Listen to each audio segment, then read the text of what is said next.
নমস্কার, আমি অনন্যা চলে এসেছি একটি নতুন ব্লগ নিয়ে। তো আজকের সকালটা জানালা খুলে প্রকৃতির দৃশ্য দিয়ে শুরু হয়। সকালে উঠেই জানলার সামনে একটু সময় কাটিয়ে নিয়ে তারপরে আমার যাবতীয় কাজবাজ সেরে নিই। তারপর চলে আসি সামান্য একটু গুড় আর একটা কাঁচা হলুদ, যেটা আমি রেগুলার সকালবেলা খেয়ে থাকি। তারপর আর কি, ঘর পরিষ্কার করা। সবার আগে মশারি খুলে নিজের বেডটা পরিষ্কার করে নিই, কারণ ঘুম থেকে উঠে এই মশারিটা দেখতে সত্যি ভীষণ বিরক্ত লাগে। যেমন টাঙাতে বিরক্ত লাগে, তেমন খুলতে বিরক্ত লাগে। ওই জন্য সবার আগে আমি মশারিটা খুলে ফেলি, আমার একদম ভালো লাগে না। কিন্তু কি করা যাবে, মশার উৎপাতে মশারি তো বাবা টাঙাতেই হবে। যাই হোক, আমাদের এখানে তো অল আউটও কাজ করে না, মশা যেন পাত্তায় দেয় না অল আউটকে, তাই মশারিটা টাঙাতেই হয়।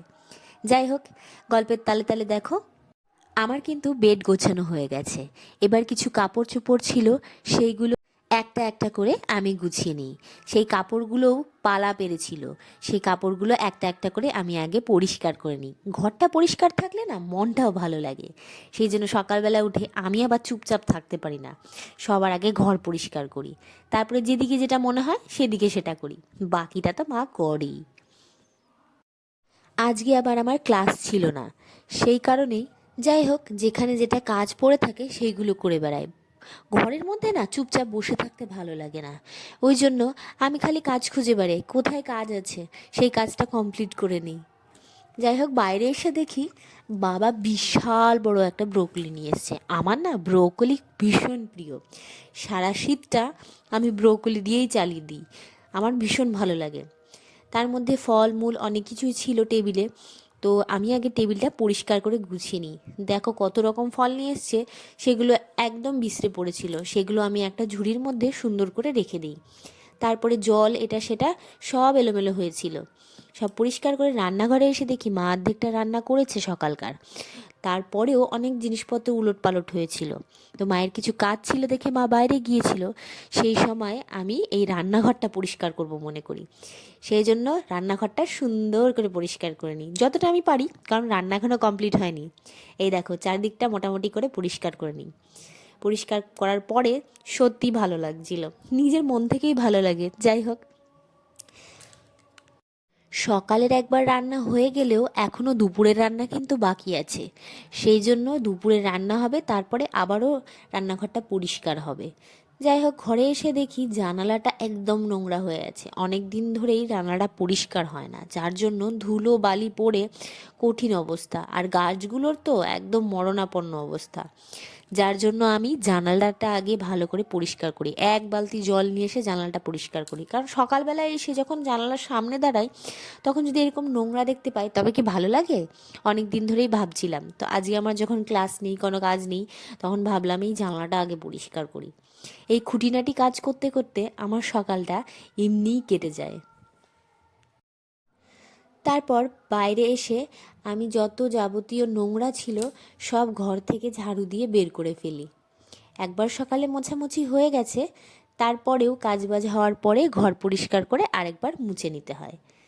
দেখি তারপরে কিছু কাপড় ছিল, আমাদের কাজের লোকটি কাজ করে গেছে, তবুও কিছু কাপড় থাকার কারণে আমি কাজগুলো করে নিই। তারপরে দেখো আমি স্নান করে রেডি হয়ে নিই। এবার আমি পুজোর ঘরে যাব, অনেক দিন পরে আবার শাড়ি পরেছি, শাড়ি পরলে একটু ভালোই লাগে। যাই হোক, ভালো লাগাটা কখনো কখনো নিজের জন্যই করে থাকি। তারপরে যাই ঠাকুর ঘরে। এই দেখো আমার গোপাল সোনা ছোট্ট সোনাগুলো কেমন বসে আছে। তো গোপাল সোনাদের আজকে স্নান করিয়ে দেখো ড্রেস কিন্তু চেঞ্জ করে দিয়েছি। তারপরে তাদেরকে আরতি করে নিচ্ছি, গোপাল সোনাদের খেতে দিয়ে দিয়েছি, পুজো করছি এখন। আসলে আমার ঠাকুর ঘরে সময় কাটাতে ভীষণ ভালো লাগে। প্রতিদিন পুজো করতে পারি না, কারণ আমার ক্লাস থাকে, কিন্তু আমি যতটা সময় পারি, যখনই পারি, এই মন্দিরে গিয়ে বসে থাকি, কারণ ঠাকুর ঘরে সময় কাটাতে সত্যিই ভালো লাগে, মনটাও ভালো লাগে আর সময়টাও ভীষণ ভালো যায়। কখনো কখনো কিছু যদি ভালো নাও লেগে থাকে, ঠাকুরের সামনে চুপচাপ এসে বসে থাকবে, তবুও দেখবে মনটা ভীষণ ভালো হয়ে যায়।